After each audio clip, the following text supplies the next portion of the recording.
Good evening and welcome to another edition of Money Talk with Melanie. I'm your business diva, Melanie Collette, broadcasting live via SHR Media from beautiful Cape May, New Jersey. It is beautiful yet freezing Cape May, New Jersey. I understand we actually got a little respite today. Hi, John Campbell.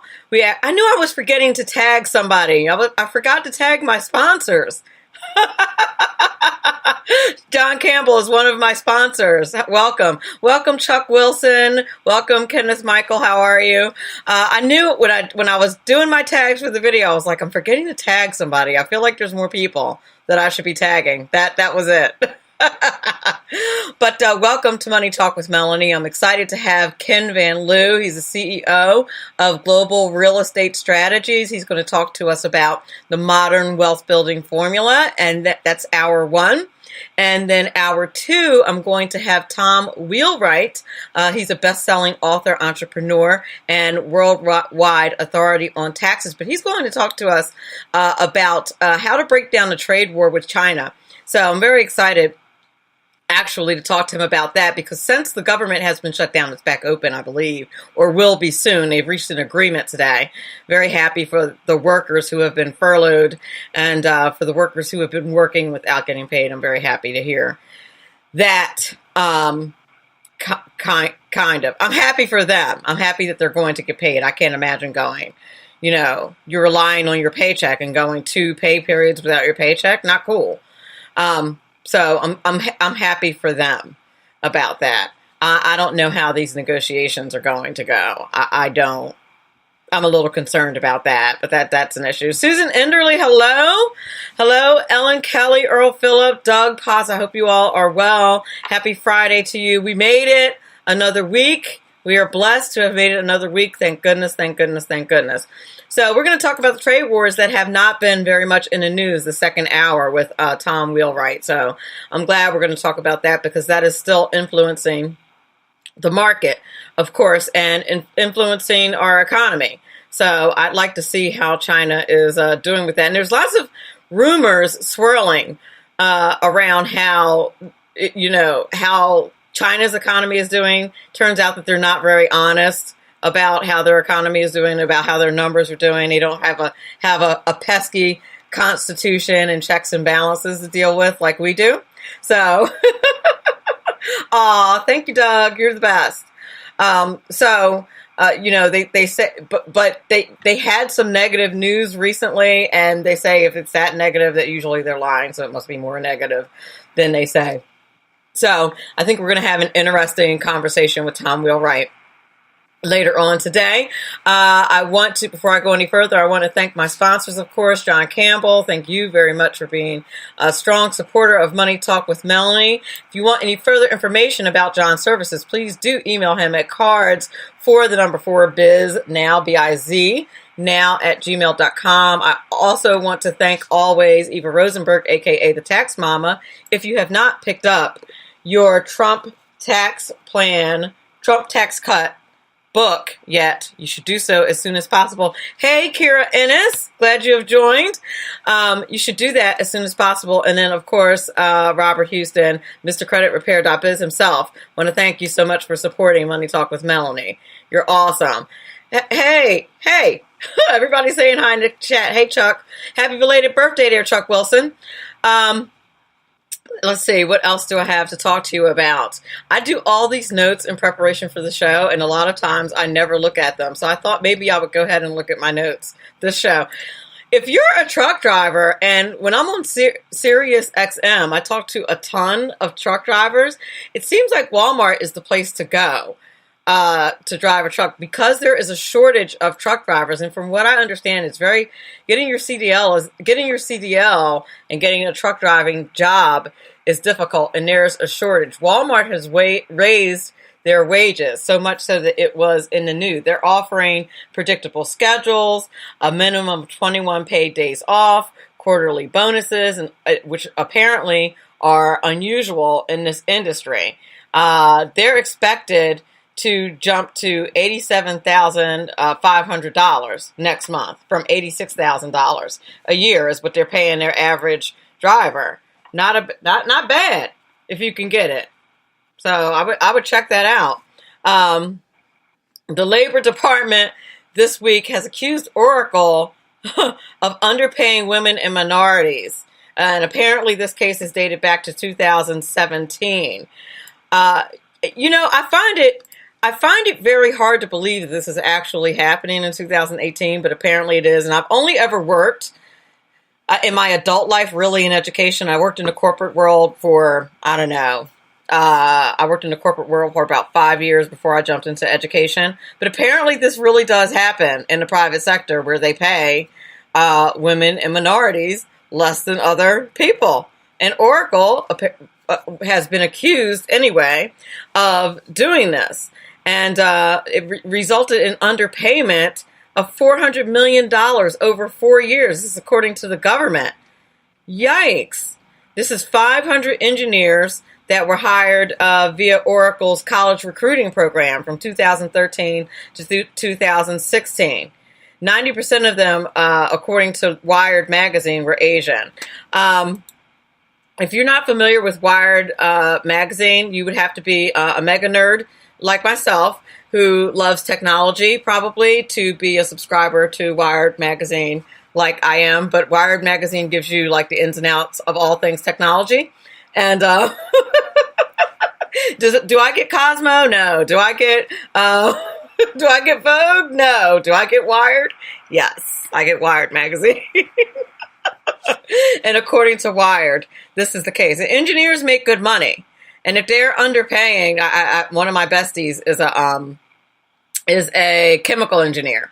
And it's all different kinds of engineers, but I don't know what type of engineer these are. But one of my besties is a chemical engineer. She makes very good money, and I don't think she'd be happy to learn that she's making less than her male counterparts, which is what Oracle is being accused of.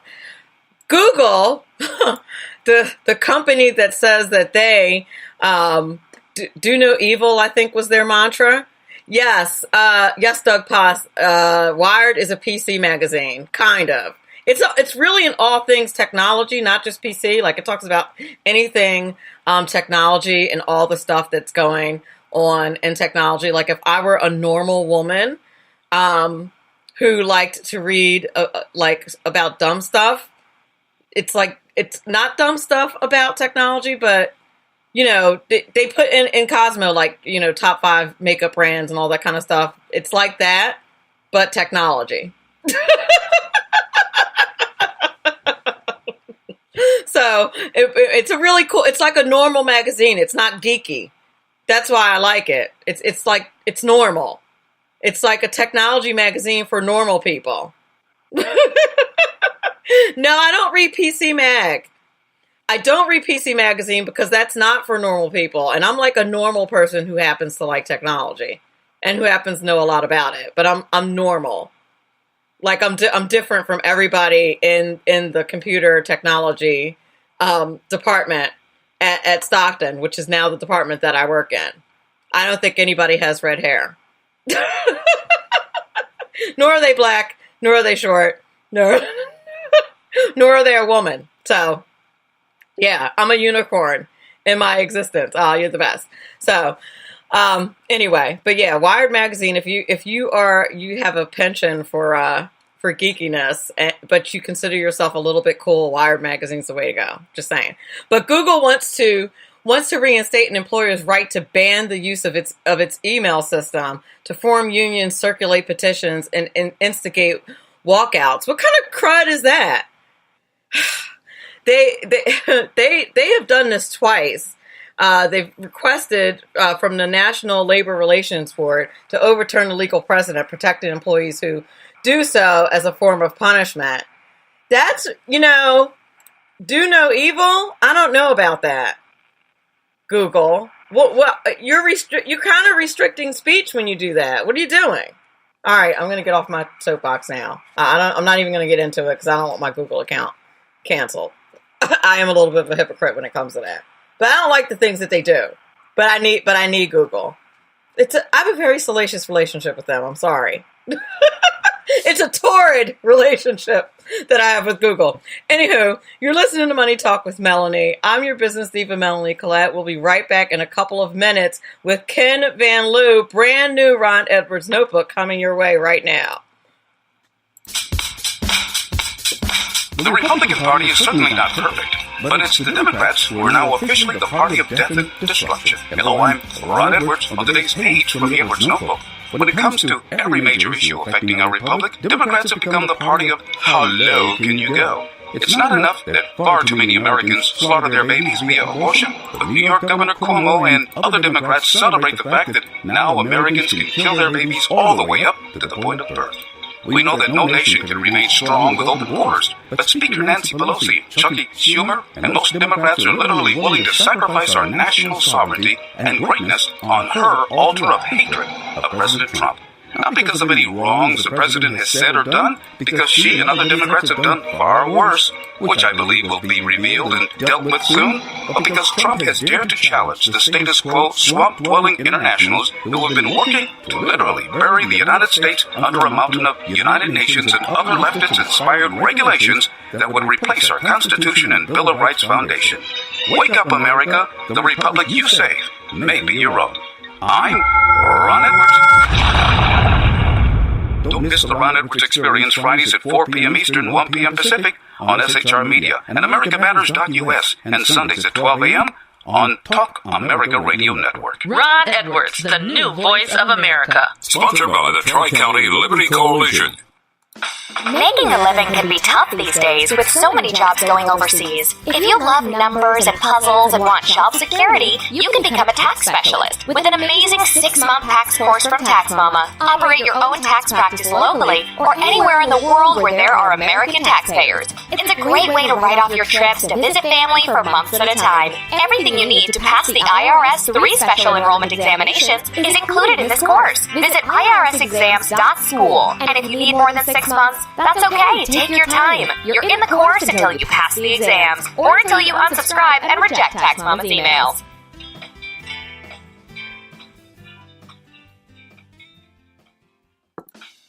Right now, you can get the credit you deserve. Just visit MrCreditRepair.biz. Let their expert credit repair specialists remove late payments, charge-offs, collections, even old bankruptcies fast and easy. That's MrCreditRepair.biz. Why go anyplace else? Increase your credit score today. At Mr. Credit, you always get a quality service, all at our everyday discounted price. Stop getting turned down for cars, credit cards, or even new homes. Visit MrCreditRepair.biz today. That's MrCreditRepair.biz. Your credit repair is our number one priority. And we're back. You're listening to Money Talk with Melanie. I'm your business diva, Melanie Collette. And the first hour today, I have Mr. Ken Van Liew. He is the CEO of Global Real Estate Strategies. And he's going to talk to us today about his modern wealth building formula. I'm very excited to have him on the show. I met him in Manhattan a couple of months ago. And without further ado, Mr. Ken Van Liew, how are you? Very good, Melanie. Thank you so much for the opportunity to join you today. I'm very excited to have you. Listen, since it's let me slow down. Let me slow down. You're rocking and rolling so far. I love it. Right? Since this is what excites me. Doing my show excites me. I love talking to my audience and talking to my guests. I'm hyped. If I was this hyped in the classroom, there are days when I am this hyped in the classroom. My students, it drives my students insane. Before we get into the actual material, please tell the audience about your background, since this is your first time here on Money Talk with Melanie. Sure. Thank you. Thank you very much. So I grew up in New Jersey, and I happened to do some schooling down where Melanie teaches years ago before I got into my engineering career with New Jersey Institute of Technology and further studied at New York University. But my background has been, pretty much 30 years in real estate development, construction of skyscrapers in New York City, and it's just been absolutely spectacular. Been blessed with just so many skills and beautiful family. Married 30 years. 3 wonderful children. My twins, 26 years old. My son's a intelligence marine, and his twin sister is culinary medicine, and my youngest is an equine management major. So just life is great. My background, as I said, is primarily real estate for over 30 years, and I've done over $1.2 billion worth of skyscrapers in New York City. That's amazing. And, anyone, I don't know how many of you in the audience have had the privilege of going to New York City. I'm very fortunate in that I live close to New York City and I'm there fairly often.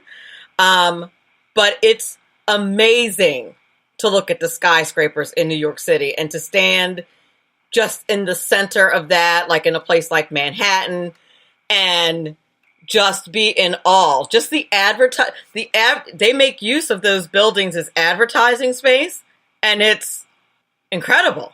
It is an amazing thing to watch, to look at. You can't really take it all in. It's an amazing thing, and I don't know if you never get an opportunity to do it. If you ever get an opportunity to do it, you just have to go to Manhattan at least once and just take in all the skyscrapers. How do you even go about beginning a career like that? Do you start selling houses and work your way up to skyscrapers? Like, how does that work? That's a great question. It's funny because I was in high school, and probably everybody who's interested in real estate read No Money Down by Robert Allen. So, I always had this seed that was planted early in high school, like, how could you buy real estate with no money down? And when I graduated civil engineering, I was fortunate to win the design award. It was where we were to design a 13-acre site, and I was fascinated by site development. And I just had a dream that one day I wanted to develop my own property, and I was working for a lawyer doing construction claims, doing my master's degree, and I had an opportunity to move to Poughkeepsie to build a 5-story building.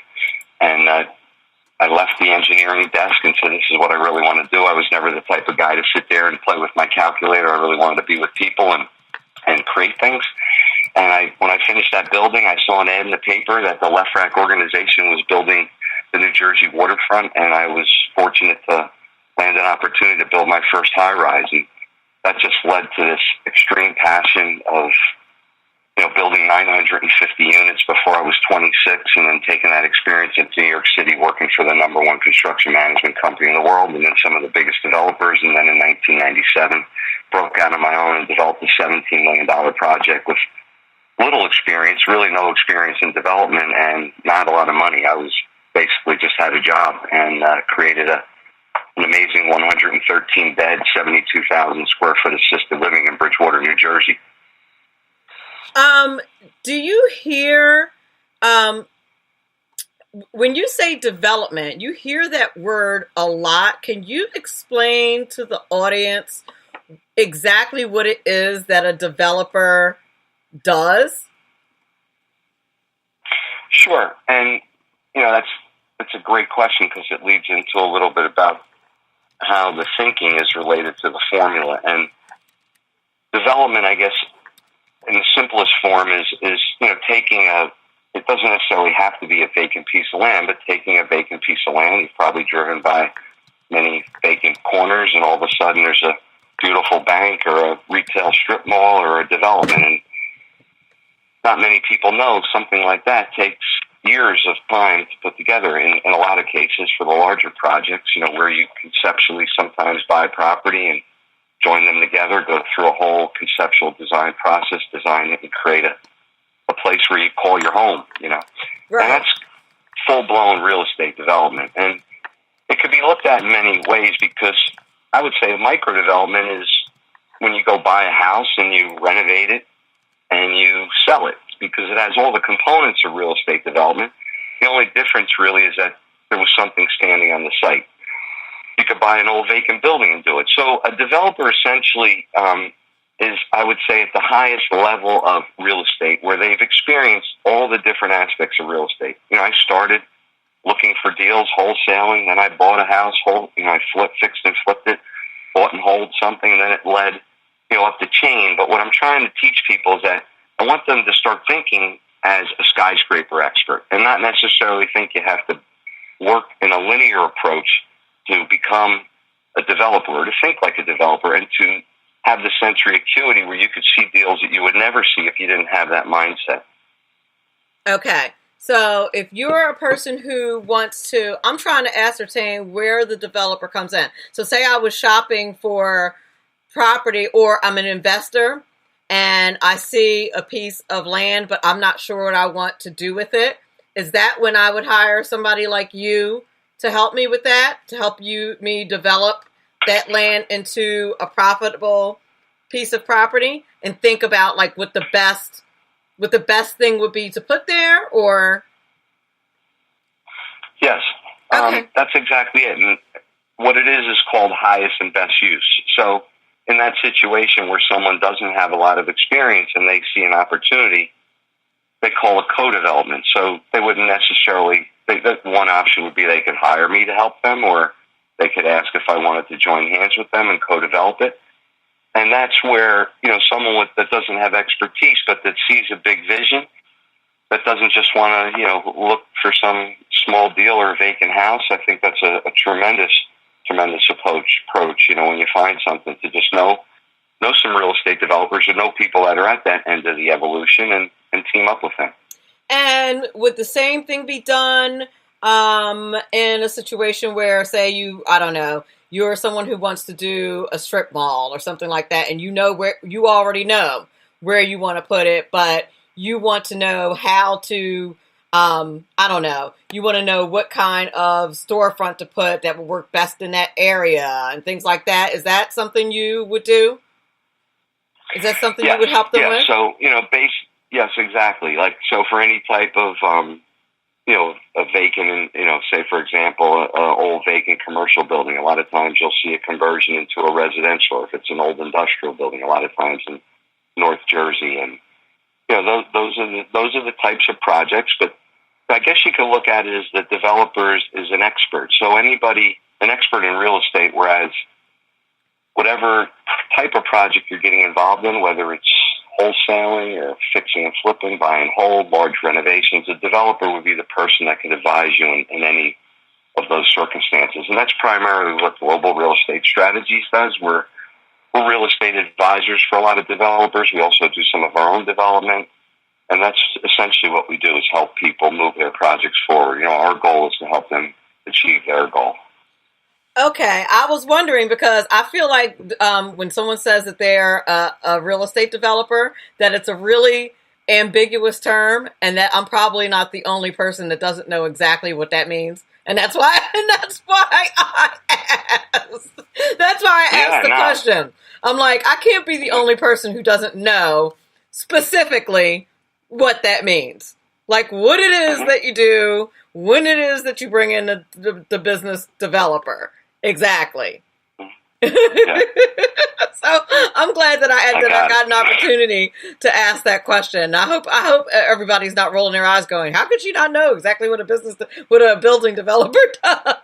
I didn't know specifically, and I wanted to know specifics. So now there are plenty of people who say that, believe it or not, that real estate is a dicey proposition, that it's not a great everybody has their favorites as far as what great things there are to invest in.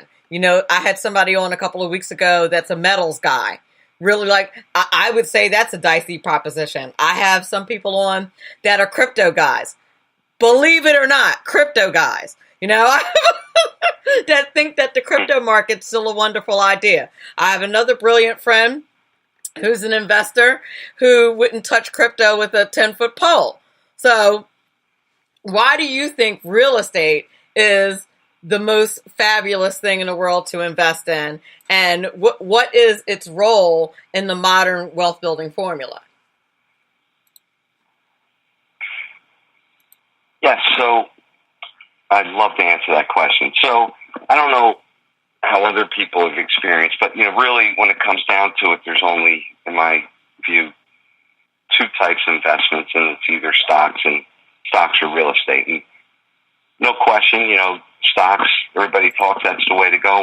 More people are probably in stocks. I gave it a shot at stocks and set up all the systems and learned about puts and calls, longs and shorts, stop losses, etc. And by the time I got set up to get started, I was just dizzy, and then I realized that I really didn't have any control, and I didn't really necessarily trust the broker that I was talking to. He never really compelled me to invest, but I went along with it, and we had one approach in investing in stocks, and 30 years later, the rate of return is like 5.7%. And it's a nice nest egg, and that was one of the prongs that we took. And the other prong that I was pretty much taking was full-blown real estate. And I found that the rates of returns were substantially more. But what I found is that with stocks is that I personally didn't have control. And even though it was maybe a little more liquid at times, I was more of the captain type, where I had my hands on. And I found with real estate, number one, is just being tangible was a big thing for me, where I could touch it. And I saw that the concern with people investing in real estate is there weren't enough secured opportunities. And one of the things I'm trying to do is create a movement throughout the U.S. where, people actually trust developers, and because developers will give, the normal everyday person opportunities to invest with them where they can make higher returns in normal stock markets and have more control. But of course, understand that it's a little bit of a longer term hold, but in the long run, you're going to make much more return. So that's a little bit about, my thoughts. And of course, we can elaborate on, why I went in that direction and why I think real estate is the way to go. And one of the primary factors is, there's just statistics, back since the 20s, and it's been 2 centuries that 90% of all millionaires have become millionaires through real estate. So if you're out there trying to make more money or you're playing the odds, I don't see any reason why you wouldn't want to get in real estate. Okay, that's a reasonable explanation. People always need someplace to be indoors. I mean,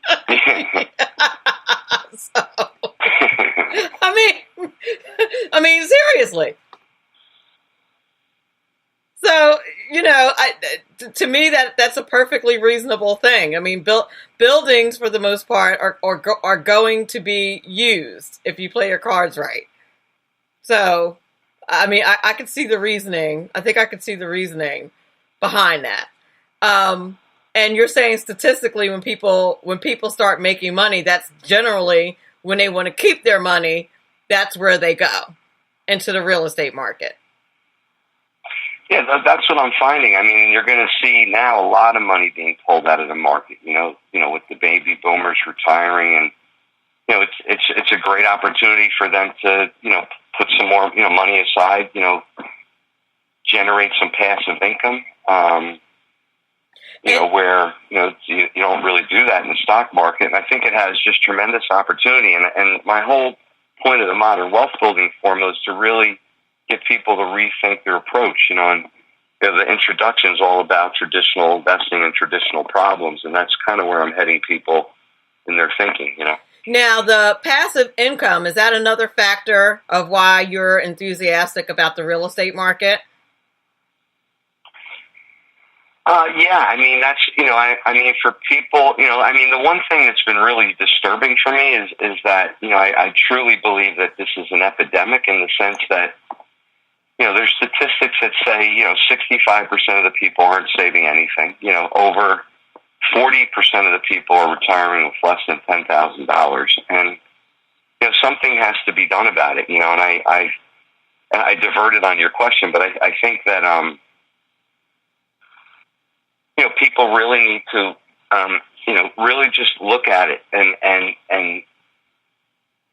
see why they're not considering or what may be holding them back to rethink their approach.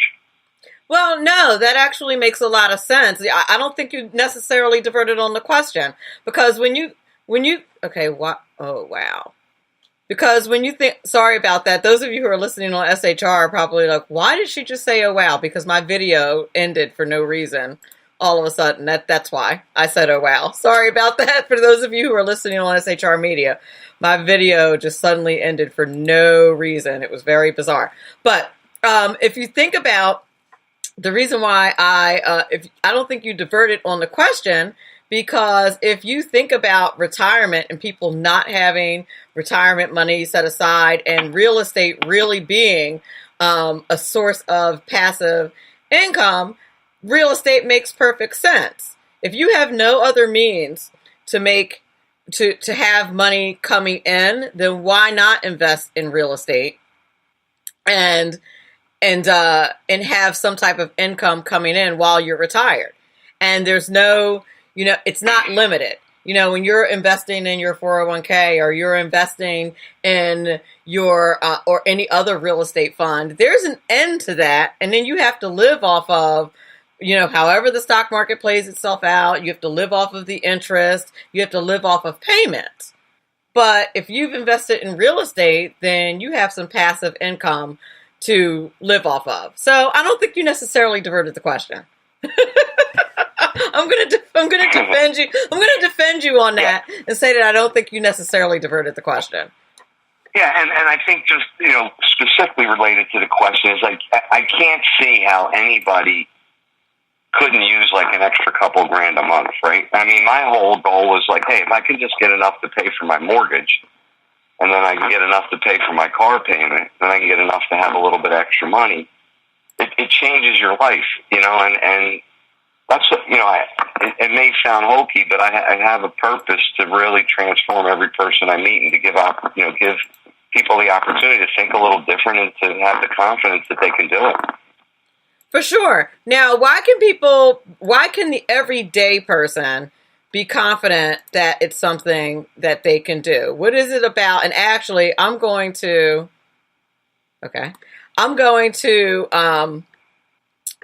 go to a break in 2 minutes. I just want to give you kind of the 2-minute warning. But what is it about investing in real estate that should make the everyday person confident that it's something that they can do? Yeah, I would have to say the biggest variable to that is the tangibility. I mean, there's nothing like when I bring someone who's interested in investing to an actual property and walk them through it. I mean, that you could just, they're having like body sensations. They're so excited. They can see it. They can touch it versus I know myself when I'm thinking about buying Peregrine Pharmaceutical or something, I'm not really getting that excited. And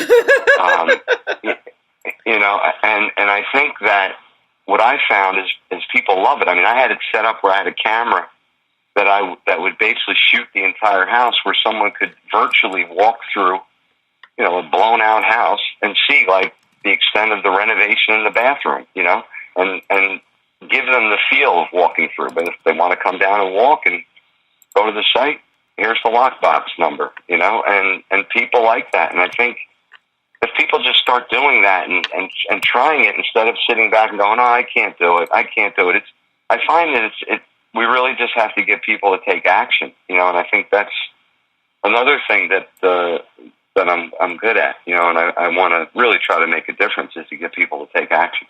Now, when you say no money down, when people say things like that, like no money down, you can actually do it with no money down. Is it really no money down, or? Yeah, so let me explain that because it's definitely so. Like, I'll be perfectly honest with you. So I did and I'll do it for two examples. On the $17 million project that I was doing, I had a job that I quit, and I didn't use my own money to buy the property. I raised $125,000, put $25,000 of that money down to buy the property. I then raised all the money, signed a contract with myself to start paying me a fee. So on that project, I literally did not put any of my own money. I wasn't broke where I couldn't pay my gas bill, but I didn't actually put money into the project, and I earned a fee. And yes, there was some sweat equity I put into the project, etc. On houses that I buy, for example, there'll be times that I would maybe have to put up some of my money to acquire it at first, but then I found I could use other people's money to acquire it because they would want a little piece of that front-end action. Then once I would put the structure of the deal together and sell it, I would give the equity component to people to see if they wanted to invest. So I would have the choice. I could put my money in, keep my money in, or I could take my money out and say, keep $1,000. And a lot of times I'd be able to carve, a 30 or 40% piece of that deal for $1,000. And that's pretty much no money down in my book. You know? Okay, that makes sense. That makes a lot of sense. Okay. So it's not that like you're doing it where you're broke. And there's a lot of people that get misconstrued, you know, in my messages out there, and they call and they're struggling, and I coach them. Like, let's look at the root of why you're in the situation and see if we can get you positioned to make a difference, you know? Right, exactly. So now, if when you were coaching people to see if they can get out of that situation and into a position where they can invest, and you say you don't need any experience, so you don't need a real estate license, you don't need anything like that in order to start investing in businesses. Say you have the money to invest and you want to start investing in businesses. Excuse me, in real estate. How would you begin if you don't have a real estate license and you don't necessarily know anything about real estate or what to do? Like, you're a newbie. How would you go about doing that? Yeah. I mean, like anything else, you have to find someone you can trust. But I mean, there's meetups. You know, there's real estate meetups all throughout the country, and it's like anything else. You have to build membership around what you're doing in life, right? You have to tell people what you're doing. You have to enroll people in what you're doing, right? So you have to start sharing your vision with people. You know, and it's not, you know, in today's world, you can pick up some pretty good knowledge from the internet where you can have a half decent, intelligent conversation. And then it's, you know, reaching out and talking to people, you know, and the people that find people like me that you can trust and guide you along. And, you know, I tell people this is not get rich quick, and it's not, it's cheap in the sense that I could save you a lot of time, but, you know, you have to be committed, you know. And do you recommend, if people buy properties and if people develop properties, do you recommend that they try to run it themselves or get a property manager? How would you recommend that they handle that? I know sometimes that can be just like having another job if you're managing your own property. Yeah, property management is very unique in the sense, and, you know, you could be a developer and you can earn fees through many other aspects besides doing your own property management. So it really comes down to whether or not you're set up to manage your own properties, how far the properties, you know, are located to where you're living. So it's really a choice. I mean, property management, in that example that you asked the question, that is a kind of a separate in its own business, because you have to really be focused, and it's almost like a service business where, you know, a development business is more of a creation business, an investment business, a portfolio establishing business versus a property management business. Exactly. I'm thinking in terms of people who want to use this to build on their wealth, like the teachers, especially ones that are putting in their 20 years and trying to retire, and they may want to build on their wealth and leave their empire to their kids or something like that, or just develop more passive income in addition to, you know, what they're retiring on. You know, investing in real estate seems like something that they might be interested in. And I live in a resort.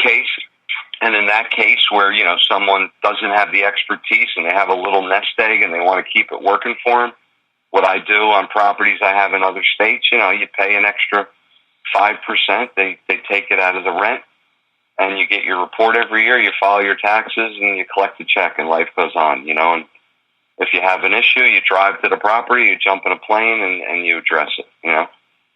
Oh, I like that idea. Yeah, and it's hard, you know. You look at the example, like, you know, what do you do when you have your money in Enron and, you know, the president did something wrong, CEO did something wrong, and the company vaporizes, you know?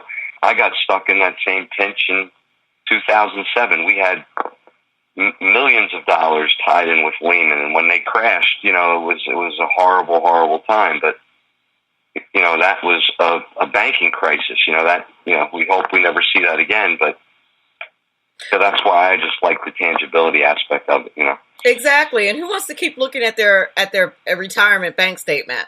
And that's what I worry about and think about, and why I have guests like you on the show to think about just other avenues and other places to put your money. You know, diversity is not a bad thing, especially when it's something tangible like a building, like you said. And I live in a resort area where, you know, there's always going to be people coming here, I think, unless something really disastrous happens. I live near the beach, so there's always Yeah, so there's always people coming here. We don't go to the beach because we live here, but everybody else does. Yeah. We don't get to go, but it's interesting. Go ahead. Yeah, you mentioned diversification. I know you're going to take a break, but if I could just say one thing, my personal opinion is that, you hear all this stuff about diversification. And in the stock market, you have to diversify because, events that occur worldwide affect the market differently, right? So if you're not diversified, I mean, it's pretty common sense. In bonds and stocks, it's not all going to equal out, right? And I find that real estate is almost natural diversification, right? You're essentially diversifying every time you buy a different property, right? It's a different locale, neighborhoods act different, cities act different, and yes, you can diversify further by buying different types of real estate, but I find on properties that are rented, and markets hit lows, the rent still keeps coming in, right? The property value may go down, but you're still getting the same rent every month. So, and usually the values come back. So I think that real estate is almost a natural diversification for people. That makes a lot of sense. And how would you compare, or is there a difference as far as how the taxes are affected, like income-wise? Like, is the income different with your, I would think that it is, as far as, income from rents or income from your capital investments, your returns on capital investments. Does that make sense? That question makes sense? I think it does. And what came through me, because now you're going to get me all excited here, is, there's a training that I did in taxation mastery, and it's all about structuring what we're talking about, right? So, and how you're taking your revenue. And I could go into it's a 1-hour training, and I probably could share it with you one day. I'd love to, where I call it the taxation filtration system, where, by structuring yourself, and even though if you're not in the business full time, but by structuring how you establish your portfolio and how you take the revenue and filter it through a series of companies, you essentially at the bottom of the funnel pay very, very little taxes compared to the revenue that would be identified at the top of the funnel. And it is just a brilliant system, but that's one thing related to the taxes. I think to answer your question related to the taxes and real estate is that it gives a tremendous benefit to any individual when they have a piece of real estate because, back in the day, the government was hard on like home office deductions and things like that. Now they've allowed people to take 50% home office deductions and write off portions of their mortgage. You can do your car, your telephone, your uniforms if you're buying suits. I mean, there's so many benefits by setting up a very basic structure and going down this path. These are things you can't even imagine doing in the stock market. It's unheard of, And when I first went into business and quit a $175,000 job and was paying myself $5,000 a month, this taxation filtration system enabled me to pay all my expenses throughout all these series of companies. So when it spit out at the bottom, I didn't need any revenue to live. Right. And then I would only pay minimal taxes on a very small amount. And that's my little 2 cents on taxes. Well, that's kind of what I was getting at, is that you are able to handle it. You're able to handle your tax situation differently when you're doing it this way. And I certainly wasn't expecting you to get into the minutia of that, but that's basically what I was getting at, is that, when you're getting your income through real estate, as opposed to just having a simple investment, any type of, stock market account or something like that, where your income that you get from that account is automated and the government's tracking all of that. You get your statement at the end of the year, you give it to your tax guy, and you're taxed based on that, and that's that. You have no room to move around. Perfect example. I'll give you a perfect example. I did 2 flips last year, and I'm getting my taxes ready. And, I made profit off the deals, right? But on that specific deal, it doesn't take into consideration the expenses I had through the office. So when I take that closing statement, I add on expenses, which are legitimate, right? Which reduces the profit. Right. And therefore you pay less taxes. So I think you're really hitting the nail on. There's so much flexibility for the individual in real estate versus the stock market to get tax benefits is, I think, what you're trying to really just sum up. Exactly. That's exactly what I was getting at. Is that there's that, and there's a difference right there. And, what you're doing for your money, with your money, and kind of making, I'm laughing at Doug Poss in the Facebook chat because we said the dirty word taxes and he just has like all these sad faces, all these sad emotions. I see Doug. Oh, real estate and metal takes guts. What's up, Doug? Yep. So, I'm laughing at that in the Facebook chat. But yeah, you definitely have a lot more flexibility with taxes with real estate than you would with your regular investments, and that's definitely what I was getting at while I was asking what the differences were. With that, I want to make sure that I have this open. So when people avail themselves of your services, do you do coaching and things like that? And where do you do that? I do. I just started with an elevator to penthouse program, which I believe, is the analogy, time is money, it's an old cliche, but I have over 108,000 hours in real estate, and you can either take the stairs. When I worked at the top of the World Trade Center, I walked to the top one time, and you can either take the stairs to the top or you can take an elevator. So I do have a program that helps people accelerate their real estate training, and I have strategy calls that speak to people to see if it's the right fit, and I work with people in that fashion. For sure. And the book, The Modern Wealth Building Formula, I'm assuming that's still available, yes? The book actually is going to be coming out in June, and we're real excited because I have an interview with Jack Canfield in March. He's going to be promoting it. It looks like Dolph DeRue is going to be writing the foreword. I have a meeting with Grant Cardone on the 4th of January to have some conversations with him. So we're getting ready for a huge launch, and it's in the makings. I still have I have the whole thing laid out, but I got only 3 chapters written, but it's coming off the press hot. Oh, that's exciting! That is super. 2019 is going to be absolutely huge, and I'm really excited. I'll be at Jack Canfield's house on March 12th for an interview, and we're just real excited. So give us a little preview of what the book's going to be about. Yes, I'd love to. It starts off with, traditional investing, traditional problems, and it dives into kind of really rethinking your entire approach. It then leads into what I call my modern dynamic matrix, and a little bit about the difference of thinking. Then it goes into the real estate wealth building formula and how I learned how to start, raise, and invest in properties. I then teach you all the differences between residential and commercial real estate, how to evaluate the market, and the 100 data points to be the smartest investor out there. Money, money, money, creating unlimited funding for diversified real estate transitions. Ready, set, build, teaching you how to start your own real estate investment company. Of course, quit your day job like I did, turn your investments into a full-time business. It's a real exciting chapter on seed gold and how I have 9 ways on how to leverage your efforts to create revenue streams while you get started in real estate. Then I talk about the 12 unmistakable myths of commercial real estate. And then I go into my elevator to penthouse program and how you can get there and stay there. And we're real excited about it.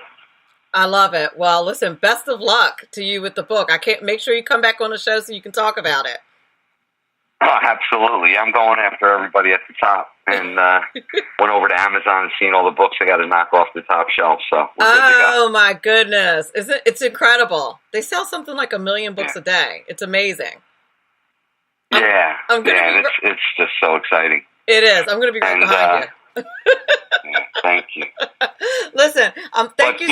What I wanted to say, if anybody wanted to ever talk to me direct, I'm easy to get in touch with. I don't know if it's okay. Absolutely, it is okay. I actually slipped up by not saying that. I usually say that. How can people get in touch with you if they'd like to avail themselves of your services? Forgive me. I usually say that. Yeah, I just put a button on my website. I call it a strategy call button. If you click on it, you could schedule a 45-minute strategy call with me. I call you direct. And, we talk it out. You tell me what you're looking to do, and I can customize a program for you. Or if you just want to have a conversation, we just have a conversation. There's no salesiness and there's no pushing. I just want to make a difference in the world. And what's your website? It's www.kenvanlew.com. Excellent. I'm putting it in the Facey chat. I will try desperately to remember to put it in the podcast when I post it. I usually do remember. I usually do remember. I'm coming back on. We'll be talking a lot. We have a lot of things to talk about. I love it. Keep bringing value to the air, I love it. Thank you so much for coming on the show. I appreciate it. Have a great weekend. You too. All right. Have a great day, everyone. Yep. You're listening to Money Talk with Melanie. I'm your business diva, Melanie Collette. That was Ken Van Liew talking to us all things modern wealth building formula. Thank you so much for hanging out with us. In our next hour, hour 6, we have Tom Wheelwright. He is a best-selling author and entrepreneur, worldwide authority on taxes, and he's going to talk to us about how to break down the U.S. trade wars with China. Very excited to talk to him in the next hour, but that will be after this break. I'll be back in a few moments.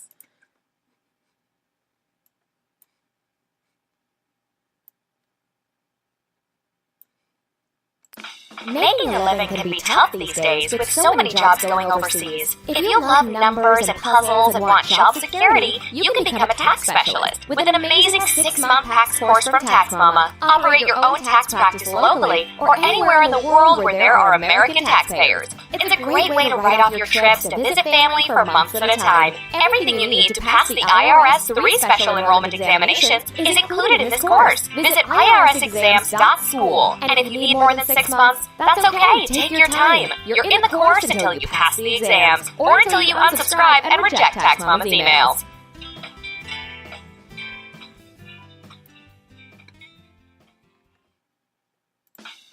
Right now, you can get the credit you deserve. Just visit MrCreditRepair.biz. Let their expert credit repair specialists remove late payments, charge-offs, collections, even old bankruptcies fast and easy. That's MrCreditRepair.biz. Why go anyplace else? Increase your credit score today. At Mr. Credit, you always get a quality service, all at our everyday discounted price. Stop getting turned down for cars, credit cards, or even new homes. Visit MrCreditRepair.biz today. That's MrCreditRepair.biz. Your credit repair is our #1 priority.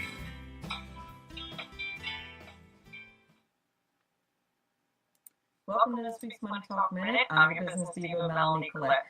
This week's Money Talk Minute, we asked the question, is it time for a post-up? The reason why I bring this up is because ever since Amazon founder and CEO Jeff Bezos' divorce has been made public, and the fact that his $140 billion estate, or the couple's $140 billion in assets, is going to be separated, this has been much hotter, and rumor has it that they don't have a prenuptial agreement. But the question is, do they have a postnuptial agreement? And you may be asking, what in the world is that? Well, it's exactly like a prenuptial agreement, only you do it after you are married. And when would you do such a thing? Well, as in the case of the Bezos, you would do this when there is an extreme change in financial situation among the couple. You might do this if one third party in the couple inherits a whole lot of money, or you start arguing over money, or you find money and assets to be a source of contention in your marriage. Believe it or not, there are some marriage counselors that will actually suggest that couples get a postnuptial agreement to put these financial issues in their marriage to bed. I'm not saying that I recommend that, it's just what some people recommend. A postnuptial agreement works the same way as a prenuptial agreement. It is basically an agreement as to how you're going to divide the assets in the hopefully unlikely event of a divorce. Just like in a prenuptial agreement, each party would have their own representation to make sure that your material interests are well represented. So, are you the type of couple that would get a postnuptial agreement? Is it time? Well, of course, that's up to you. This is your business diva, Melanie Collette. Remember, Money Talk with Melanie airs every Friday, 5 p.m. East, 2 p.m. West on SHR Media and streaming live on Facebook. Welcome back. You're listening to Money Talk with Melanie. I'm your business diva, Melanie Collette. And I hope you all enjoyed the first hour with Mr. Ken Van Liew, CEO, Global Real Estate Strategies. He talked to us about the modern wealth building formula. And for our second hour, we have with us Mr. Tom Wheelwright. He's a best-selling author and entrepreneur and a worldwide authority on taxes. And he's going to talk to us about how to break down the U.S. trade wars with China. Forgive me, those of you in SHR Media Land who are just listening to the audio and is like, why is she laughing about that? That's not particularly funny. Well, I'm laughing about the comments in the Facebook chat about my Money Talk Minute this week, which was about whether or not it's time for a post-nuptial agreement, which I had never heard of until Jeff Bezos' divorce came up. And so I decided to make my Money Talk Minute about that. And I didn't tell anybody that that's what the Money Talk Minute was going to be about. I thought I would go ahead and just surprise my audience with that, and I'm sure, and 70% of my audience is men, and that might change soon, since I dared to suggest that maybe a post-nuptial agreement might be in order. I don't know. Anyway, that's what the Money Talk Minute was about, and I'm laughing at the comments in the Facebook chat about the Money Talk Minute, which I just played for this week. I had never heard of that, but apparently you can get that agreement while you're married. Go figure. Like if somebody, inherits a whole lot of money, and as in the case with the Bezos, they started Amazon together. Amazon did not jump off until far after they were married. And they founded it together, and since they had like a whole bunch of money, maybe, the rumor is they never had a prenuptial agreement. They were like a normal couple, apparently. There was really no reason to. And then, Amazon became Amazon, and now they're billionaires. So do they have a post-nuptial agreement? I don't know. I hadn't even heard of it. So I suggested that, hey, other couples similarly situated, probably not situated like the Bezos, but, one of you guys get a huge raise. Might be time to start thinking about that post-nuptial agreement. I'm just a troublemaker, we're going to tell you. But my guest today, we're going to talk trade wars. It has not really been in the news here lately because the government has been shut down, and we've had all these other distractions with, the war of the roses, man, between the two parties, between the Republican and Democratic Party, and the government being shut down, and the wall, and this, that, and the other. We really have barely been talking about the fact that we're still in a trade war with China. So I'm excited to talk to Tom Wheelwright about this issue, who's a tax expert and an expert entrepreneur and a best-selling author. So excited to bring him on the show today. And without further ado, Mr. Tom Wheelwright, how are you? I'm great. Thanks for having me on the show, Melanie. Good to be here. Thanks for having you. Thanks for rescheduling, because I had to reschedule you, and I appreciate your being flexible. No worries. So, since this is your first time on the show, I'd love for you to tell the audience about your background and how you came to be a best-selling author and entrepreneur, and the awesomeness that is Tom Wheelwright. I appreciate that. I was just so interested. I'm wishing I'd had a post-nuptial agreement my first marriage. That was awesome. Right? Don't we? Did you even realize you could bring that up? I mean, come on. I think it'd be awesome. Anyway, so no, I have my background's all accounting. I have a bachelor's in accounting from the University of Utah, a master's of tax from the University of Texas. I spent 7 years with Ernst & Young, and including 3 years in their national tax office. So last time we had major tax reform, 1986, I was there in Washington, D.C. And then I spent 4 years as an in-house tax advisor for a Fortune 500 company, and for the last 25 years have been running my own show. And, including 14 years as an adjunct professor at Arizona State University in their master's of tax program. But all of that just says that I'm way overeducated. And so what I get to do now, I mean, I wrote this book, right? So Robert Kiyosaki is a client of mine. He wrote Rich Dad Poor Dad. Everybody's familiar with that. #1 best-selling book on personal finances in the history of the world. Sure. And Robert became a client of mine many years ago, and we started traveling, and he said, you know what, Tom, you should write a book and make sure that it's an international tax book. And I'm going, okay, well, that should be an exciting book, right? Really exciting topic here. So I said, okay, I'm happy to do this because I love to write. I love to tell stories. So remarkably enough, it actually hit #1 on Amazon before it was released. So it's just been a perennial bestseller. So, it's just a matter of, the reality is taxes, they don't have to be boring. They don't have to be dry. Taxes are actually a big part of our lives. And, my philosophy is you might as well understand the tax law so you don't have to pay as much tax. And that's really the whole idea behind tax free wealth. Well, for sure. And, people think of things like taxes. I put it in the same category as computers. I'm an adjunct too I'm an adjunct at Stockton University, at computer science, believe it or not. And, but people view, technology, and I would say taxes as well, as these things that are just unapproachable, so complex that they're unapproachable, but not when you really look at them and break them down, right? Well, no, that's exactly it. I mean, if you actually break down the tax law, and it's true, by the way, every country, and Robert and I travel all over the world, the tax law is really mostly just a series of incentives, right? I mean, if you think about, if you buy a house, right, you have an incentive to buy a house because you get a deduction for your mortgage interest, as opposed to renting a house where you don't get a deduction. Right. So that's an incentive.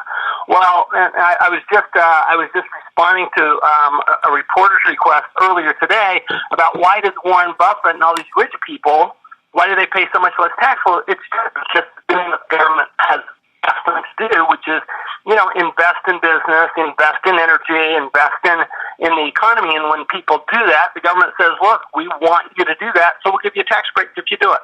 It's that simple.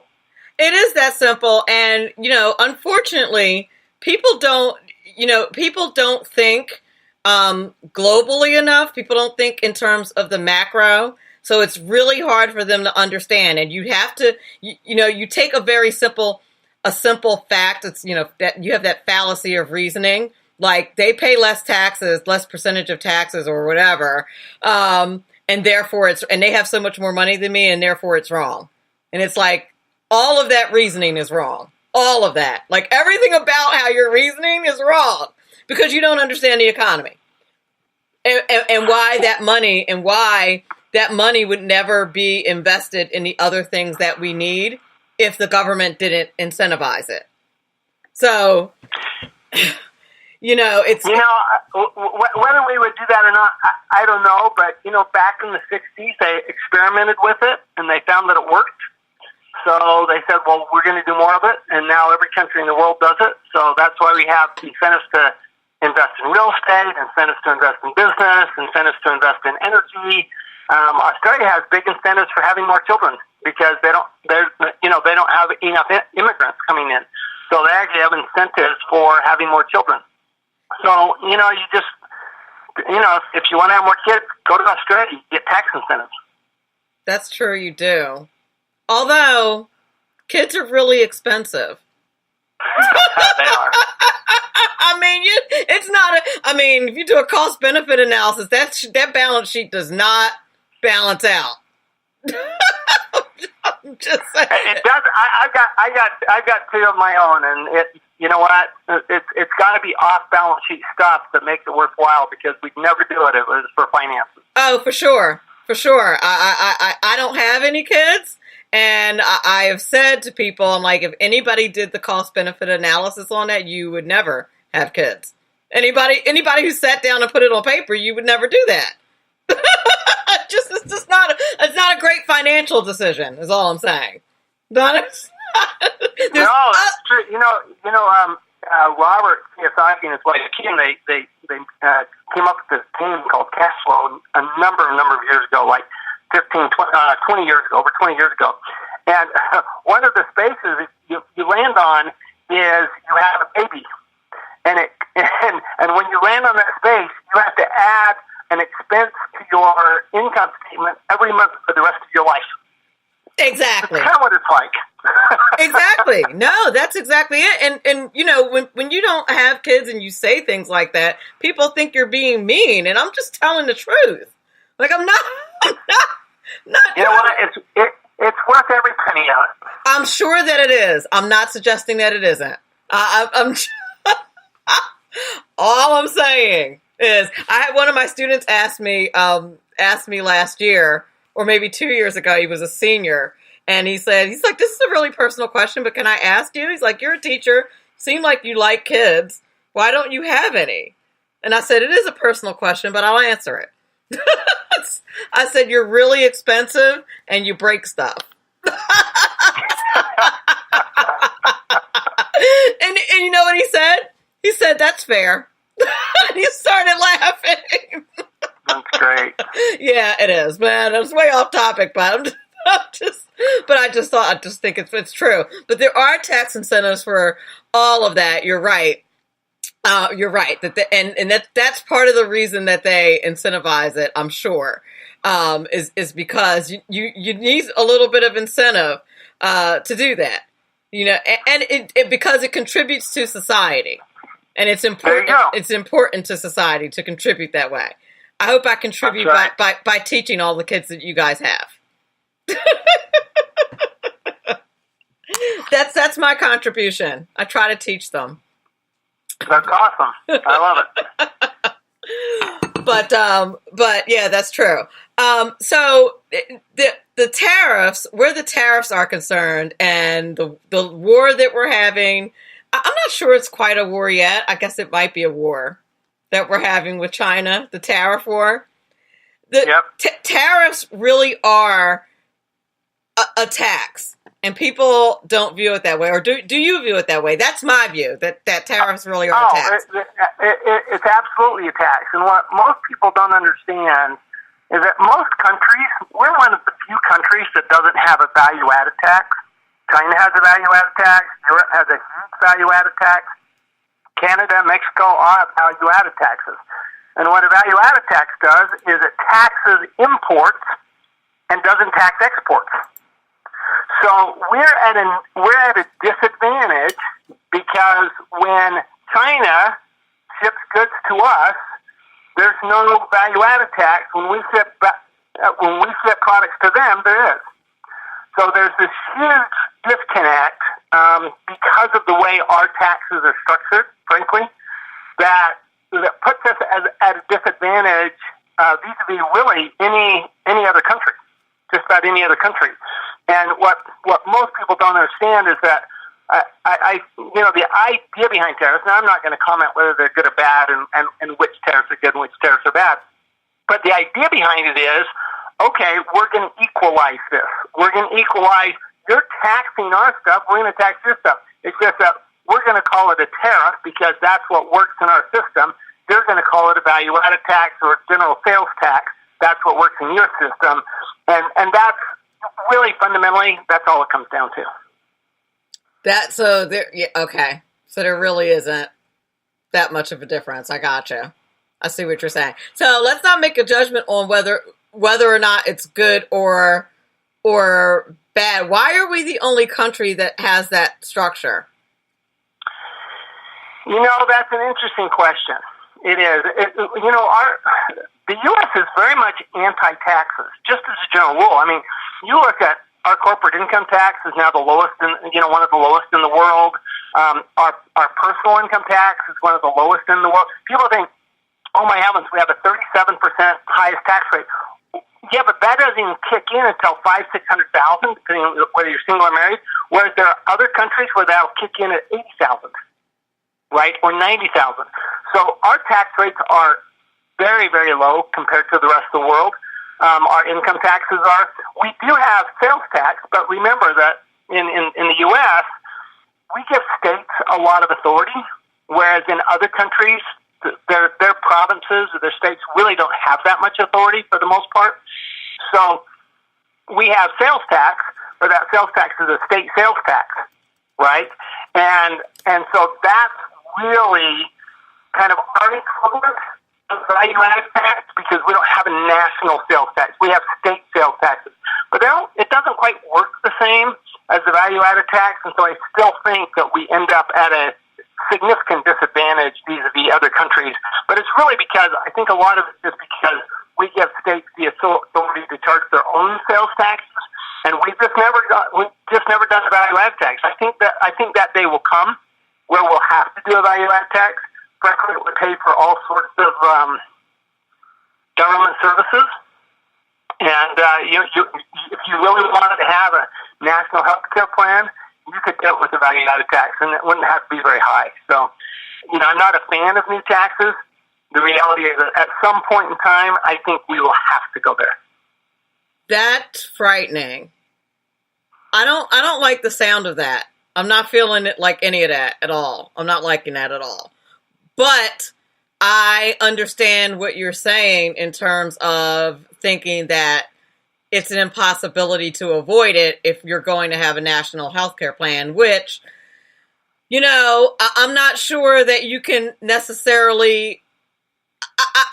if we do have any kind of national health care plan, it cannot look like it looks in other countries. We're not to scale like any other country. We're way bigger than any other country that has nationalized health care. And so if we have nationalized health care, and this is just my opinion, if we do it, it has to be another option. It can't be the only option. It can't be, the only option that we have. It has to, like that prospect frightens me. That the government's running our entire healthcare system. What I've always thought what would be awesome is if you could opt in to Medicare. That would be awesome. Just opt in. Pay a premium to opt into Medicare. And that would pretty much be a really easy fix for that one. But of course, we have to make it more complicated than that. So we can't do something that simple. But at some point, will we go to a national health care? Whether you like it or not, I think it's unavoidable. And then the question is, how do you pay for it? And that's why I say, now one thing you could do, you could actually eliminate the personal income tax if you had a national sales tax, which is really, when you hear about a flat tax, what they're talking about is a national sales tax. They're not really talking about a flat income tax. They're talking about a flat sales tax. Right. And so you could do it. I mean, consider France has a value-added tax that's over 20%. 20% on every single thing you buy outside of, food. You have 20% sales tax that's embedded in the price of things. That's why things are so much more expensive. If you go to Paris, it's way more expensive than if you buy the same thing in New York. Well, because of that value-added tax. Can you imagine what a 20% gross tax, how much revenue that would raise? I mean, you're talking about, trillions of dollars when you do that. So that's why I say eventually we'll have to get there. The other problem that it would solve in the United States, and I've had the fine people from fairtax.org on my show to talk about this as well, and they support, if I'm not mistaken, the same philosophy, the flat tax or the national sales tax. It would also avoid that kind of, it's not a black market, but that market of people who avoid income taxes. You wouldn't have that because everything you buy would be taxed. So right, it's much easier to administer a tax purposes than it is to individuals. Right, exactly. So you would, I think, and it would lower the tax cheating. In general, it would lower the tax cheating because if you buy something, you would be paying it. Period. No, I think that's right. I think my biggest fear, is that the national sales tax, something like that, or value-add tax, isn't a replacement; it's an addition. And that's the problem we have. I mean, for example, we have low tax rates now. Every time they lower the tax rates, they broaden the base, meaning look at all of the tax deductions that people lost this past year, right? They no longer get to deduct their investment expenses. The amount of home mortgage interest they get to deduct is reduced. The amount of state taxes they get to deduct is reduced. So even moving expenses are no longer deductible. So you have all these deductions that went away, right? And the offset was you have lower tax rates. Well, now all you have to do is raise the tax rates, but you're never going to put in those deductions again. So the challenge is that when you broaden that base, and the national sales tax is a huge base broadener, the problem is that when you do that, do you really eliminate personal income tax or corporate income tax, or do you really eliminate it, or are you just adding another tax burden? They always add another tax burden. They literally never take anything away. Ever. Even the so-called temporary tax, everyone knows it's never temporary. Right. Everyone knows. True. Everyone knows that. You know? So here's an interesting one for you. You know that the elimination of these deductions is permanent, right? But the rate reduction is temporary. Right. Exactly. So, and that's the way, you know, that's the horse trading that they do. That's the negotiating that they do. And then, of course, when all of these people are on the campaign trail, they don't mention that part. And the devil's always in the details. Oh, no, of course not. You know, they never mention the part that you just mentioned about, they'll just, you know, put it in the speech about how they reduced your taxes. And they'll leave out the part that it was only temporary. We reduced it for 5 years. Is that if you understand what taxes, how to reduce your taxes, it's really easy. I mean, I'm seeing retailers, for example, who for 2018 will pay no tax, none at all, because of a little known change they made in the law. I'm seeing real estate investors pay no tax. So once you understand what's available, I mean, take advantage of it while you can, because that's what the government's telling you to do. Well, it's funny that you say that, because I had a real estate developer on last hour, and that's what we talked about. And we talked about, you know, the advantages and disadvantages of, you know, real estate investing versus any other kinds of investing. And one of the things that came up were the tax advantages. Like, you know, why would you not that I'm not saying that the stock market is bad per se, but one of the advantages of investing in real estate as opposed to the stock market is the flexibility that you have with your tax burden. That's just... Oh, for sure. I mean, the difference now, real estate has always been a great tax shelter in the U.S. as well as other countries. But what they did with this tax law, oh my heavens! I mean, literally, let me give you an example. You could, and I'm not suggesting you should, but you could take your money out of your IRA and then reinvest in real estate and actually pay lower taxes than if you left the money in the IRA. Wow. That's how big that real estate deduction is this year. Wow. That's crazy. It is, isn't it? I mean, is. Everybody goes, well, I don't, you know, I got my money stuck in my IRA or whatever. And it's just got to have to be there, and you know, get whatever returns there are in the stock market. I'm going, okay, but just consider that if you wanted to invest in real estate and that's where your money is, you could, and I've seen this, I've run the numbers. You may not, but you could actually end up in a better tax position by taking the money out and investing in real estate than just leaving it in the IRA. And that's what we talked about. It's shocking. That's what we talked about, because I was talking about how I happen to live in a resort area, and I know people who are retiring and have a nice little nest egg, but you really are just beholden to the payments that you're getting, and that this doesn't seem, you know, you're not going to make any more money. There is no passive income. That's all you have if you leave it there. Right. You know, whereas if you invest in real estate, then now you have the potential to make some passive income, as opposed to just, you know, interest on whatever comes in on your retirement account, which is minimal in comparison. No question. So, you know, that's the rub. Do you think that we're going to win this trade war that has seemed to it's gone on longer than I thought it would? Yeah, me too.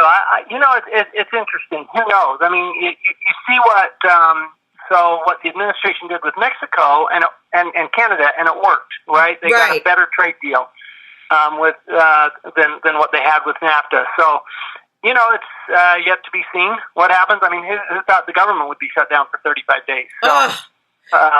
I mean, who knows? China's a lot different, animal than Mexico and Canada. They are. They are, and they have a very strong and very powerful leader. They do, and so do we. Yeah,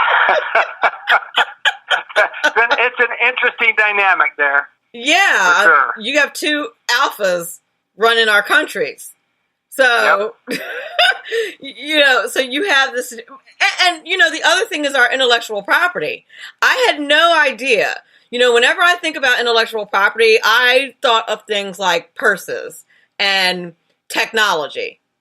I had no idea until I saw a report the other day that they're doing things like plumbing parts and like all kinds of intellectual property that they have been stealing and producing, to the point where they're duplicating companies as if they have a home office in China that don't. Like, I had no idea how extensive, how expansive their intellectual property stealing had been. I really didn't understand how big it was. Well, so I learned that the first time I went to China, and I saw all of these knockoff versions of Rich Dad Poor Dad.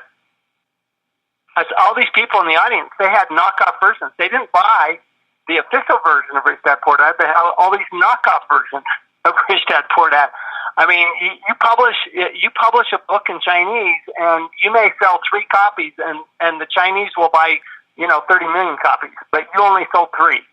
And it's their culture. It's not good or bad. It's just their culture, which is different than our culture. So are you so in their culture, there's no such thing as stealing? Well, I think that sharing intellectual property is something that is not frowned upon quite the same in the Chinese culture as it is in the Western culture, for sure. So they look at it as sharing.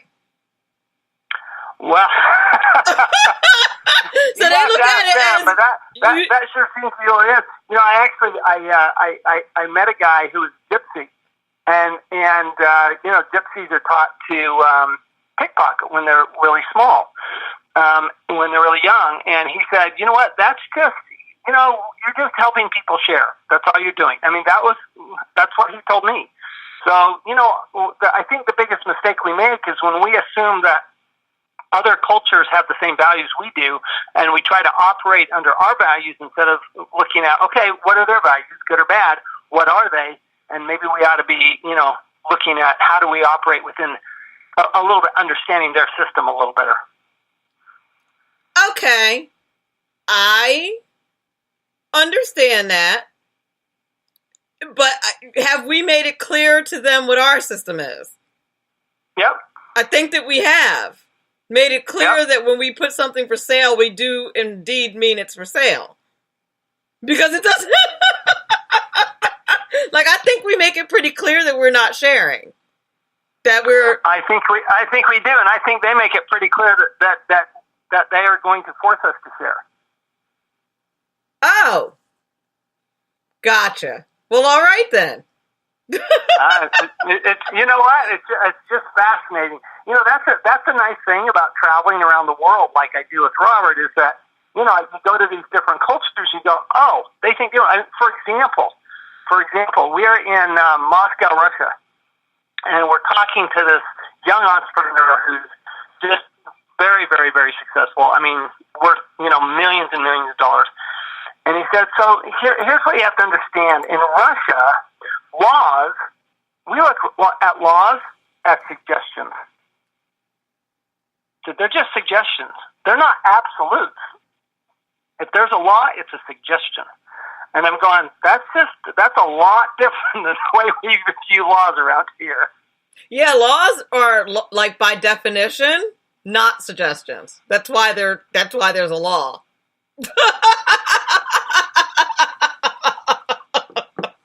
Because there you have it. Because when suggestions aren't good enough, we make a law so that it's clear.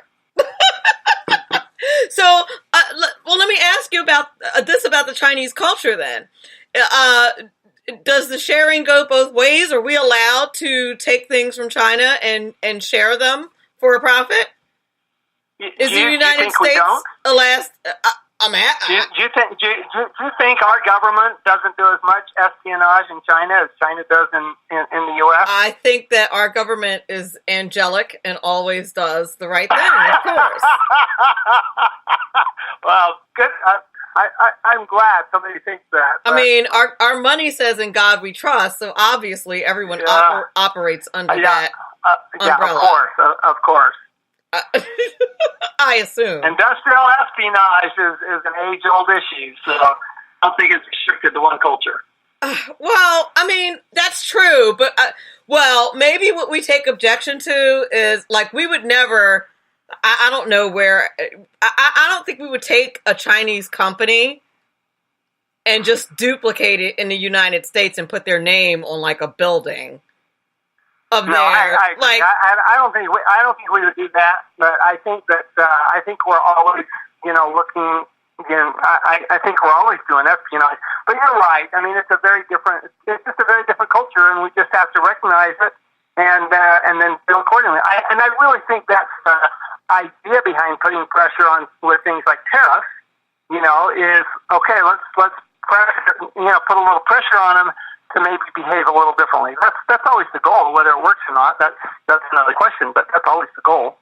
Yeah, I think if they didn't I think when they're flooding the market with bad stuff, like if somebody flooded the market with a Money Talk with Melanie show, like with my logo and stuff, but then it was like some Asian chick, like I would be like, what are you doing? Like it's not the same. It's not the exact same thing, but then was using like my intro and my logo and all that stuff. But then when you clicked on the audio, it wasn't me. Like that's weird.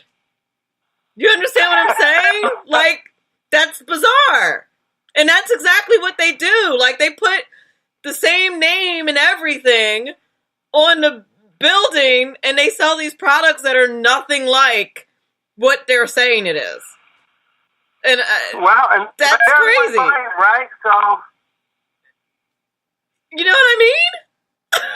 And I had no idea.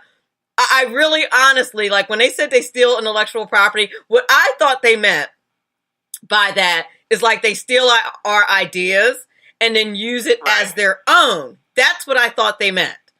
Like somebody took using my show as the example. Why would someone do that? I don't know. But somebody took my idea, somebody named Michelle over in China took my idea and, named the show Money Talk with Michelle and used the same exact platform, same exact structure and used it as their own. Right?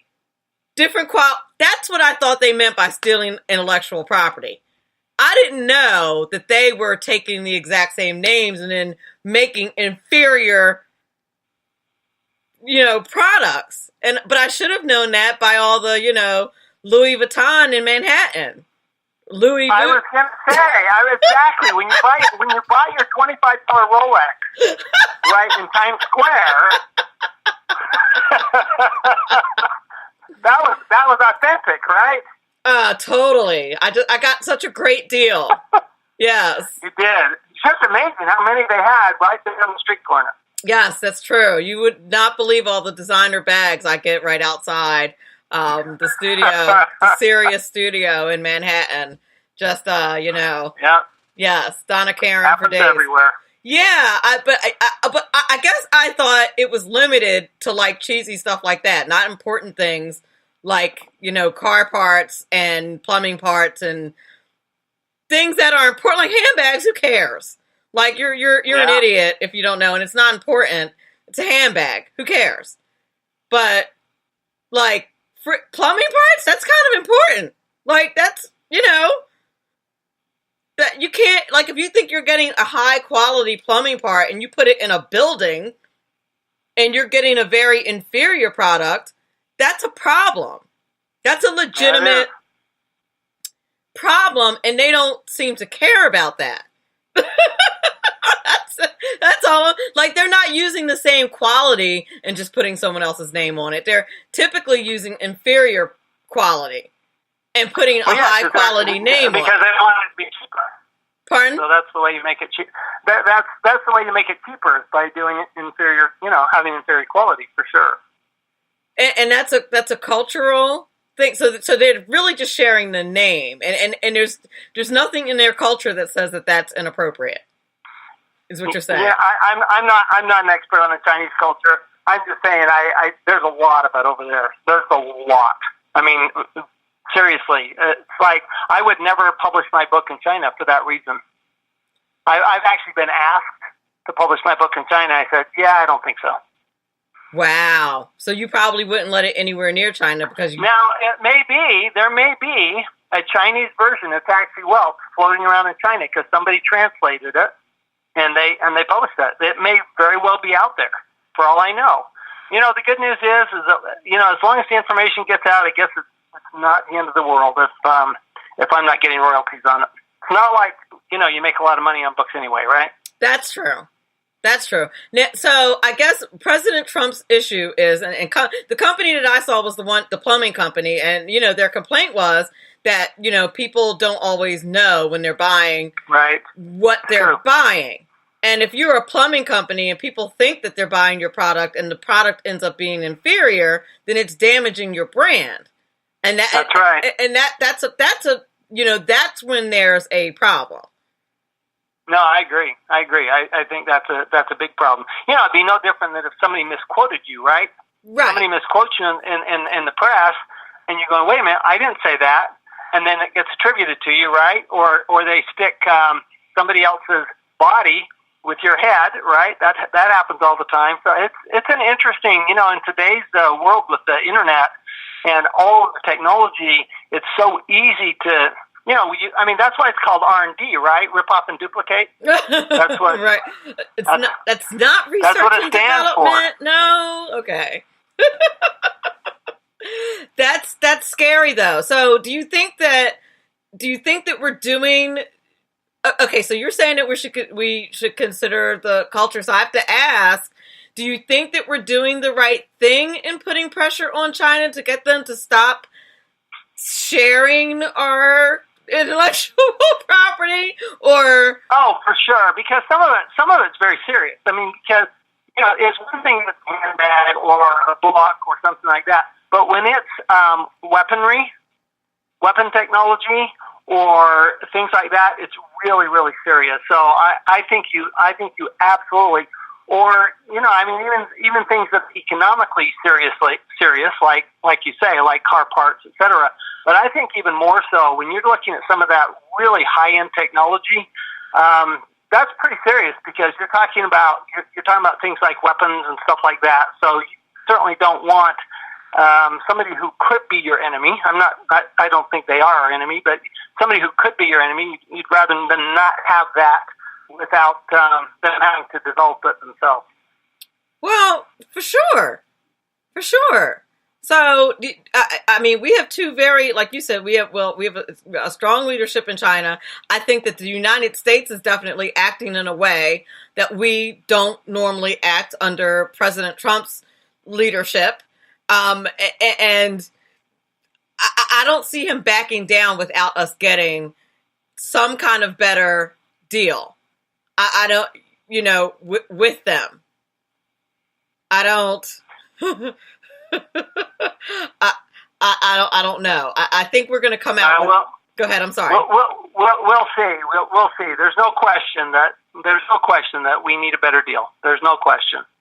For sure. Now, thus far, China seems to be, at least as best I can tell, in a lot more debt than we are. Their economy certainly is not doing as well as ours is on the fundamentals. So, would you say that they can really withstand a long-term tariff war with us?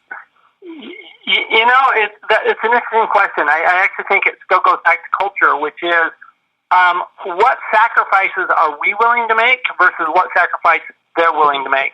And if you look at their history versus our history, we're not willing to make very many sacrifices, and they are.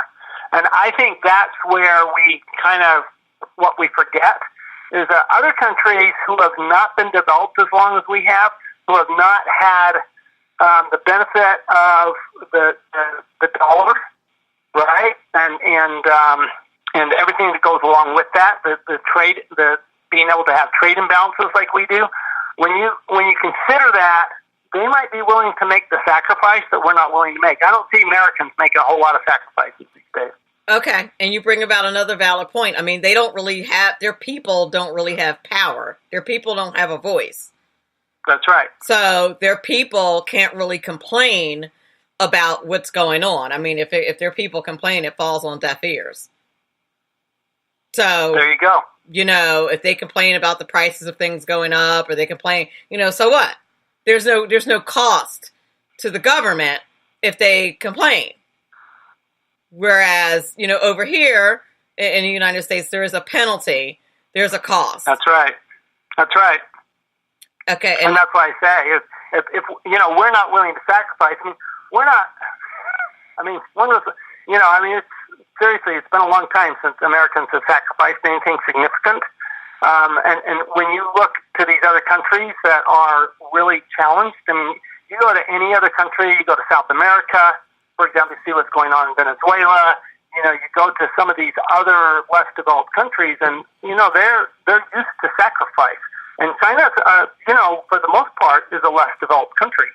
So they're, sacrificing is a little bit more part of their culture than it has been in ours for the last, say, 30 or 40 years. Okay, you bring about a good point. I mean, I was laughing. I laughed for about 2 weeks. There was this commercial that was running for a long time about it was for a device for your wine that kept it fresh, that didn't take the cork all the way out, that recorked your wine when you opened it, because the commercial was, because who wants to have wine that tastes more than a day old? And I was thinking to myself, and I'm hardly a tree-hugging, lefty. I'm a big-time patriot, but I thought to myself, this is where we are in the United States, huh? Exactly. that is definitely not a third world problem. Right. I'm like, this is where we are. Where, This is our concern. This is our big, I was legitimately becoming annoyed by the commercial. Because I was like, so we needed to, there was somebody in some research and development department that thought that there was an urgent need, some engineer, to develop a device to insert the cork back in the wine so that, God forbid, the taste of day-old wine didn't get to you. Like, what? Like this? So I hear what you're saying about us willing to sacrifice. I had a guest on who was talking about metals. He was from Canada, and he was saying that the metals with the eagle on it, that Americans buy that, and it's more expensive and of less value, blah, blah, blah. But Americans buy it anyway. And he was saying how it didn't make any sense. I was like, well, it only makes sense if you're Canadian. It doesn't make sense if you're Canadian. If you're an American and you're a patriot, it makes perfect sense. We don't care if it costs more money. It's got an eagle on it. That's funny. Hello? We're Americans. But that brings home the point of what you said about us really we're not big sacrificers. Well, we haven't had to. We haven't had to. So, you go to other countries and you come back to the U.S. and you see we're a little entitled, right? We kind of expect that we're the big kids on the block and we should get our way, and it's like, okay, we don't want prices to go up, and we won't sacrifice for prices to go up. If we're willing to have prices go up, you could put in a value-added tax. The reason we don't have that value-added tax is because the idea of prices going up by 10% just scares the daylights out of the politicians. It would solve the trade war issue. It would absolutely solve it because all the imports would now have that additional 10%. But but the people who pay for that are the American people. And would the American people be willing to increase the prices across the board by 10%? And clearly, the politicians don't think they would. No, you're right about that. And let's face it, the poor person here is not poor when you think about poor. Well, in here's other an interesting statistic that I saw not too long ago. You know, we always talk about the top 1%, right? The 1%ers. Right. The bottom the bottom 10% of Americans are in the top 1% of the world. Yep. That does not surprise me. It doesn't surprise me. I mean, because, you know, a poor person in Africa, you know, has to walk miles to get not even clean water. Have you been to see some of those villages in Africa? And they're happy.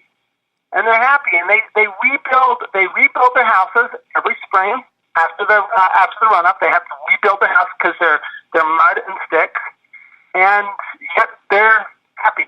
And in a lot of cases, they're happier than a lot of us. So it's very interesting. I mean, we have so much more, and you know, I all I can say is I'm always grateful to be able to, you know, have an American U.S. passport. Don't say I'm an American citizen. I think that's a great blessing that we have.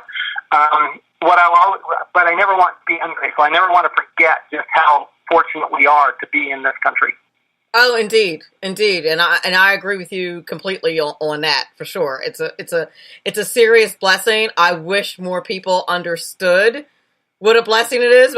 And getting back to that wine commercial, I thought to myself, wow, no wonder people in other countries hate us.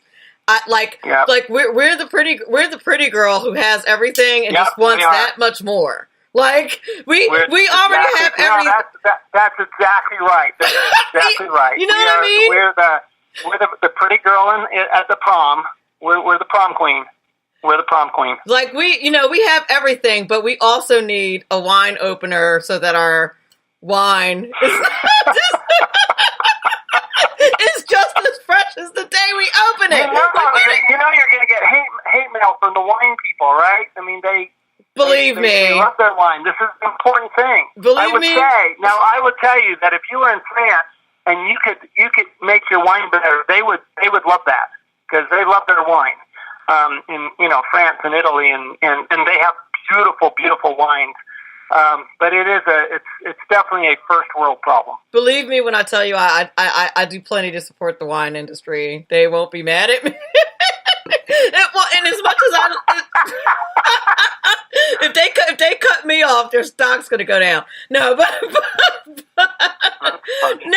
as much as I love wine, I was like, really? Like eventually, like you get to a point where you're just like, I guess that was like my line. Like I said, I'm a big time patriot. You know, I'm waving the flag and all that. But I guess, you know, if you're relatively conscious, you have a line where you go, okay, I think that's enough. Yeah. Like I think that, and I guess that's where my line was. Like that's enough. I think it's enough already. I like it. Like I think I can recork the wine and it'll be okay. I think it'll be all right.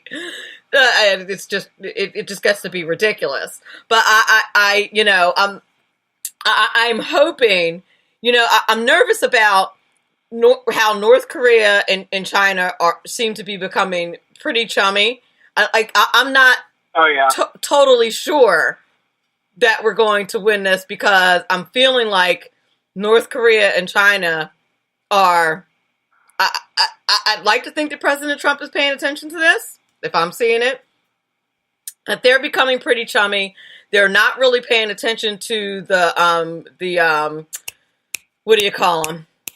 The sanctions that they're not supposed to be participating in. Like they seem to be playing fast and loose with the sanctions, and I'm beginning to worry, like, what are we going to do about all of those things?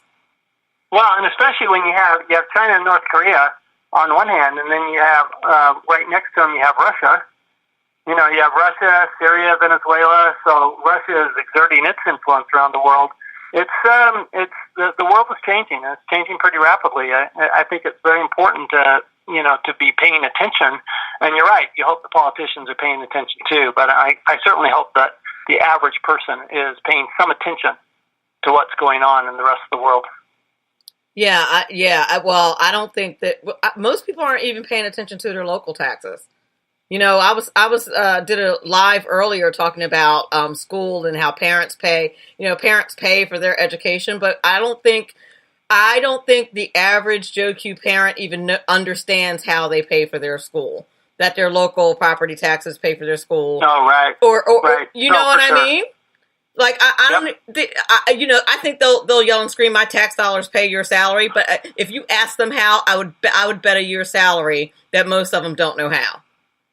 Well, and that's why we get a lot of screaming about we need free this and free that, which I'm all for, free education and free health care, but there's nothing really free, right? Some way you're going to be paying for it. And I think that the challenge is, for example, you got the 70% tax proposal. You know, idealistically, I can't, it's pretty hard to argue against, a high tax rate when you're making over $10 million a year. But when you take that and you go, but wait a minute, those people who make over $10 million a year know how to get out of, know how to make sure that they don't pay that kind of a tax rate. So, you kind of have to balance, okay, what's reality versus what's fantasy, and go, okay, what can we really do, and who's really going to pay for it? Because in the end, what we typically find out is that whenever there's a big spend on something, it's the middle class who pays for it. Oh, for sure. It is the middle class who pays for it. Keith Little in the Facebook chat says somehow we jumped from North Korea, China to education, or Facebook is catching me up. Oh, Facebook is probably catching you up. But no, you're right. You're right about that. I'm not sure that they are not really paying any taxes and just making. I would find that hard to believe that you're paying zero. That you're actually paying zero taxes if you're making $10 million. I will tell you, if you do it right, you can absolutely make. In this country, and most countries, the more you invest in hard assets, the less tax you pay. So the more you invest in real estate, even though you're getting cash flow from it, the less tax you pay. The more you invest in business, even though you're getting cash flow from it, the less tax you pay. So you really can actually. I'll tell you, I have clients who pay zero tax legally, and it's just because of the way they invest. And all they're doing is what the government's told them to do. Right? The government says invest here, invest here, invest here. We'll give you tax breaks. If you actually invest in an oil and gas well, not in Exxon stock, but in an oil and gas well, you invest $100,000 in an oil and gas well, you get a $100,000 deduction. What? If you invest $100,000 in an oil and gas well, you get a $100,000 deduction. That's the law, and it's been that. It used to be you only got 80%, $80,000. Now you get $100,000. That's 100%. So increase the benefit. That's 100%. Yeah, 100% deduction. Okay, going to close my mouth because I'm getting dead air on radio. That happens. That happens sometimes, and I realize I'm also doing radio. And it gets better. If you invested that $100,000 in real estate, you'd probably get a $150,000 deduction. Why? because you get a deduction not just for the money you put in, but for the money the bank puts in. Why would? So if you take your $100,000 and you borrow $400,000 from the bank, okay, and you buy a $500,000 piece of property, your deduction the first year could be as much as $150,000. Now, Keith Little in the Facey chat says that those deductions are meant to provide opportunities for others to create income. Well, the idea is, okay, if you're going to stimulate an economy, if you're going to get an if you want more rental properties, if you want more housing being built, if you want more commercial properties being built, and you're saying, I think it's a really huge deduction, okay? But I'm not a policy guy, right? I'm a practical guy. Right. The reality is that anybody can do it. So you could have $10,000, right, and go buy a $40,000 house in Indianapolis and get an equivalent percentage tax benefit, right? Get a $12,000 tax benefit. So, the reality is that the laws are the same for everybody. It's just that what's not the same for everybody is their education, and that's why that's actually why you wrote tax-free wealth, is because now for the rich have always had access to this. Now for $20 you can have access to. Absolutely. And that's kind of the idea. That's the idea behind doing things like this, right? Yes, and this is so true, and I tell people this all the time, and it's I do it in my own sassy way. I'm like, you can actually use the internet to look up more than shirtless pictures of Idris Elba, which is what I use it for occasionally. But I know it's not just me, ladies, but you can actually use the internet for other things, like purchasing. What's the name of your book again? Tax-free wealth. You can purchasing tax-free wealth. You can use the internet for that and educate yourself about getting wealth tax-free. Thank you so much for being on the show today. You did very well. I appreciate it so much. Thank you. It's been a lot of fun. And how can my listeners get in touch with you if they need to? Our website is wealthability.com. Wealthability. So it's your ability to create your wealth. Wealthability.com. I love it. Thank you so very much. That was a hoot and very, very informative. I appreciate it. I'm putting that in the Facey chat, and I will be sure to put it in the podcast when I post it. I will tag you. I want to thank everybody for listening to the show, all you people in the Facebook chat, everybody in SHR Media Land. If you were listening to this as a podcast on iTunes, I appreciate you so much. And any of the other podcast platforms, I want to thank my sponsors, John Campbell, Robert Houston, Eva Rosenberg, the Tax Mama. Thank you so much for supporting Money Talk with Melanie. I appreciate it. And remember, all of this is very important because after all, it's your money. Have a great weekend.